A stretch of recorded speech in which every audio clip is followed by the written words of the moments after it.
Cette émission est une production de la télévision régionale des Moulins. Avec la collaboration de la Chambre de commerce et d'industrie Les Moulins, le CFP des Moulins, le CFP des Riverains et le SAE, fiers partenaires de Fibre E.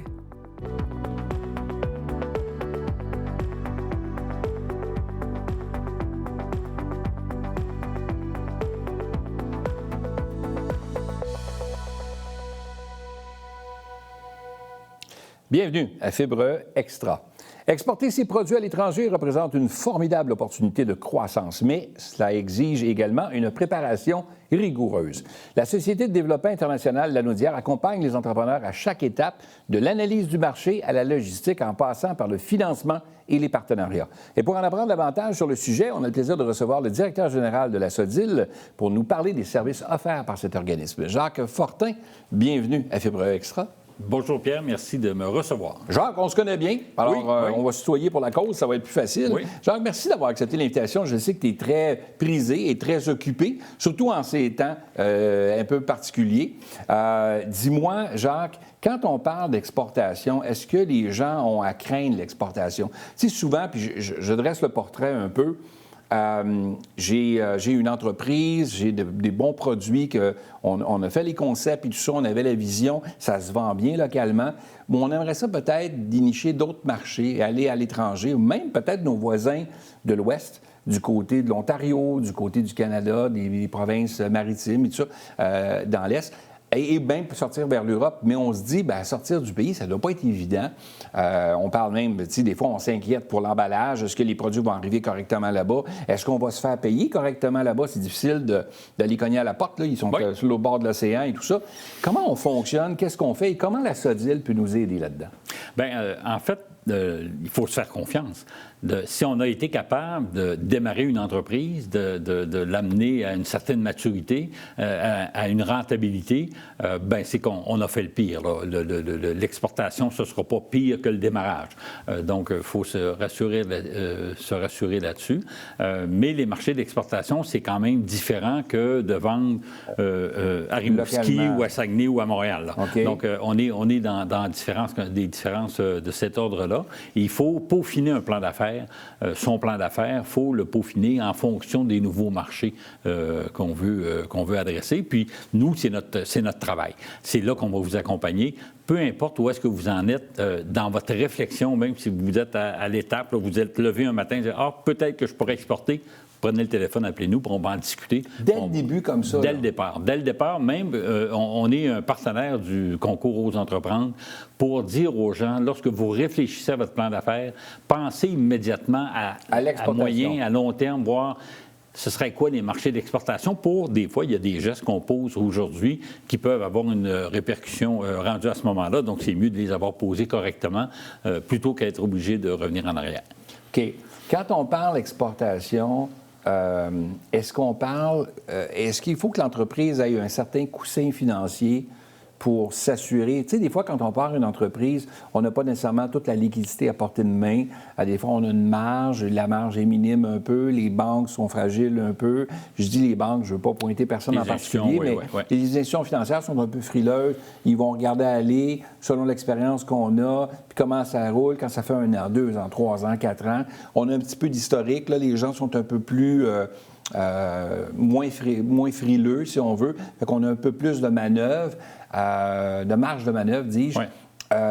Quand on veut exporter des produits comme ça à l'étranger, est-ce qu'il y a des choses sur lesquelles on se doit bien, c'est sûr, d'avoir de base? Oui, c'est évident que ça prend une entreprise qui a la solidité à tous les points. Là.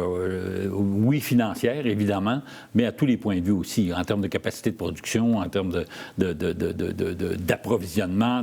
Donc, tous les aspects, l'ensemble, et c'est pour ça que je référais au plan d'affaires tout à l'heure, c'est l'ensemble du plan d'affaires qu'il faut revoir, puis le faire de manière un peu plus costaude que ce qu'on a fait au départ ou de ce qu'il est pour le marché local.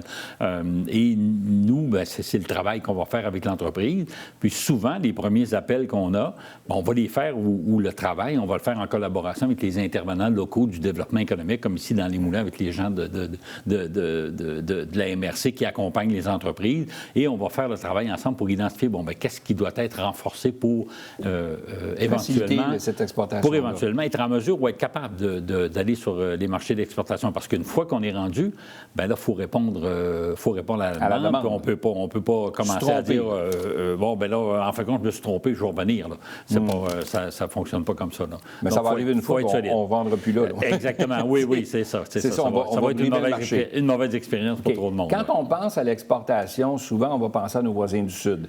Évidemment, il y a eu des changements, il y a eu plein de choses qui se sont passées et tout ça qui nous a fait réaliser que peut-être qu'on pourrait exporter vers l'Ouest canadien, ce qu'on faisait peut-être pas parce que notre idée première était d'aller vers un grand marché qui était le marché nord-américain, précisément les États-Unis qui sont plus près au niveau du transport. Mais quand on parle de l'Europe, quand on parle de l'Asie, quand on parle de...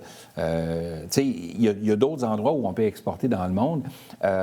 J'imagine que le produit qu'on envoie là-bas, il faut inévitablement qu'il y ait une demande. Là. Il faut qu'il y ait un manque quelque part, puis il faut être capable de le vendre, ce produit-là. Oui, il y a le taux de change aussi, le dollar et tout ça. Fait que c'est tous des aspects qu'on regarde, que vous allez être en mesure de nous conseiller, dans le fond, où serait le meilleur endroit selon le produit qu'on a? Ou... Absolument. Bien, là, il y a plusieurs aspects. Okay. Quand on veut commencer à exporter, évidemment, il faut essayer de minimiser les risques. Un des risques importants, c'est le risque culturel. Donc, tu as énoncé là, plusieurs marchés là, qu'on peut connaître. Si je veux exporter en Europe, en France, bien, c'est plus facile que d'exporter au Japon parce que culturellement, il y a un lien qui est plus évident ou plus facile avec la part. Bien, c'est la même chose. Exporter en Amérique du Nord, c'est plus facile d'exporter en Amérique du Nord qu'exporter en Europe parce qu'on est nord-américain. Donc, les premières expériences, c'est mieux de les faire près de chez nous. Donc, l'Ontario, pour nous, pour la SODIL, l'exportation, c'est hors Québec. Donc, de connaître ces premières expériences, par exemple, Nouveau-Brunswick, Ontario, c'est des beaux marchés. Là. Il y a des marchés très, très porteurs. Donc, c'est la bonne façon et la bonne façon de commencer, d'aller tester les choses, de voir comment on réagit, comment on est capable de gérer nos choses à distance, de mettre les outils à l'intérieur de l'entreprise pour faire face à ces nouvelles réalités-là. Donc, c'est l'accompagnement ou le type d'accompagnement qu'on va donner à l'entreprise. Savoir aussi si nos produits sont sujets à une certaine tarification douanière. Dans certains pays, ça varie. Donc, c'est important aussi de le surveiller pour que ça vale la peine aussi. Puis qu'on soit compétitif aussi avec les produits de l'intérieur de l'endroit où on va. Oui. Quand on parle de préparation préalable, bien, l'analyse de marché est fondamentale. Mais l'analyse de marché est fondamentale dans le démarrage de l'entreprise, dans la croissance de l'entreprise, est toujours très, très, très importante. Donc, avant d'aller sur un nouveau marché, il faut bien faire évaluer ce marché-là. Nous, à la SODIL, on a l'équipe, on a les partenaires surtout pour aller évaluer. On fait cette analyse-là. Et lorsqu'on n'a pas les ressources à l'interne, on a un réseau. Étant donné la complexité du monde de l'exportation, bien, on a un vaste réseau d'experts de toutes sortes autour de nous et on fait appel régulièrement. Vous pouvez vous référer, sortir l'information pour revenir au client. Absolument. Je dirais, la majorité de nos dossiers sont faits en collaboration avec un partenaire spécialiste externe. La question qui tue, Jacques. Oui. Ça coûte combien, tout ça? Quand une entreprise veut faire affaire avec la SODIL comme ça, il y a un coût, j'imagine, rattaché à tout ça? Il y a oui et non. Au départ, la SODIL est financée en partie par les deux paliers de gouvernement, le gouvernement du Québec et le gouvernement fédéral, le gouvernement canadien. Et donc, les premières rencontres, c'est gratuit. Les premiers services, c'est gratuit. Les premières évaluations, voire quand on se pose la question, est-ce que je vais exporter, est-ce que je peux exporter, ça coûte rien. Puis on va faire la réflexion avec vous. Puis normalement, on a des interventions, là, c'est normé, là, 3 heures. On prend le temps qu'il faut. Si ça prend 10 heures, ça prendra 10 heures, on le prend, il n'y a aucun souci. OK. Donc, déjà, au départ, on sait un peu plus ce qu'on s'en va. Et là, si on va plus loin, bien là, il y aura des frais associés à ça, mais c'est parce qu'on est beaucoup plus convaincu qu'on prend la bonne décision d'aller dans cette direction-là. On est beaucoup plus aiguillé là, vers l'endroit où on devrait aller. Là. Absolument. Nous, on va vous faire un plan, là, étape par étape, là, puis avec des go-no-go, comme on dit en bon français, là, et pour s'assurer qu'on n'est pas rendu à un niveau où, puis là, on regarde par en arrière, puis 2 étapes plus tôt, il y a des questions qu'on aurait dû se poser. Ouais. Nous, avant d'avancer, on a les réponses, ou on s'assure que vous ayez les réponses à vos questions. L'autre point auquel je remarquais, c'est que, tu sais, nous, ici, on a des normes strictes, ce qu'on veut. Quand on importe des produits ici au Canada ou au Québec, il y a des choses qu'on veut, il y a des règles à suivre. J'imagine que dans d'autres pays, c'est la même chose, là, mais on ne les connaît pas nécessairement. Il y a aussi des pays ou des endroits où on peut exporter que c'est beaucoup plus facile. Quand on exporte, par exemple, vers l'Ontario ou vers l'Ouest canadien, est-ce que les réglementations sont similaires à ce qu'on a ici au Québec et moins contraignants que si on allait vers les États-Unis avec, exemple, le FDA, là, qui est le fameux Food and Drug Association, là, qui fait que là, c'est américain, qui... Tu sais, c'est plus difficile. Oui, c'est sûr que dans l'alimentaire, c'est compliqué partout. Si on parle de ça dans le pharmaceutique, là, ça, c'est très, très réglementé. Il y a de la réglementation partout. Donc, c'est une des premières questions qu'on doit se poser lorsqu'on fait, quand on fait l'analyse de marché, on regarde aussi les contraintes qui existent sur ces marchés-là. Donc, ça, une des contraintes qu'on regarde, c'est les contraintes réglementaires. Et il faut s'adapter. On l'a vu là, avec la crise douanière qu'on vit ou qu'on a vécue. Avec cette crise douanière-là, on a vu que même au Canada, il existe beaucoup de barrières tarifaires ou non tarifaires entre les provinces qui font que le commerce peut être plus ou moins difficile lorsqu'on décide d'aller exporter dans d'autres territoires. Mais il y a des réglementations partout.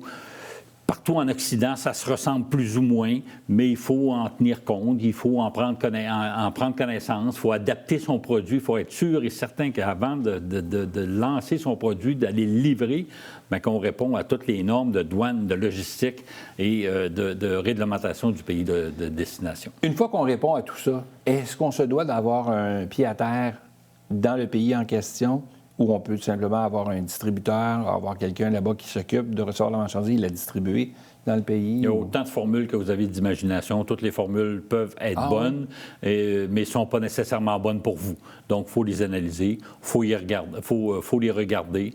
Il y a des entreprises, le niveau de fabrication est le niveau de sophistication de la fabrication est très, très élevé. Mais là, ça peut être contraignant d'aller implanter une deuxième usine sur un marché visé. Des fois, ça vaut la peine. Mais des fois, ça vaut la peine. Absolument, absolument. Donc, c'est vraiment du cas par cas. Ça, il faut l'analyser au cas par cas. Tu avais un conseil, Jacques, à donner à ceux qui nous écoutent, qui veulent exporter, là, qui ont un produit actuellement, qui sont en affaires ou qui veulent se lancer?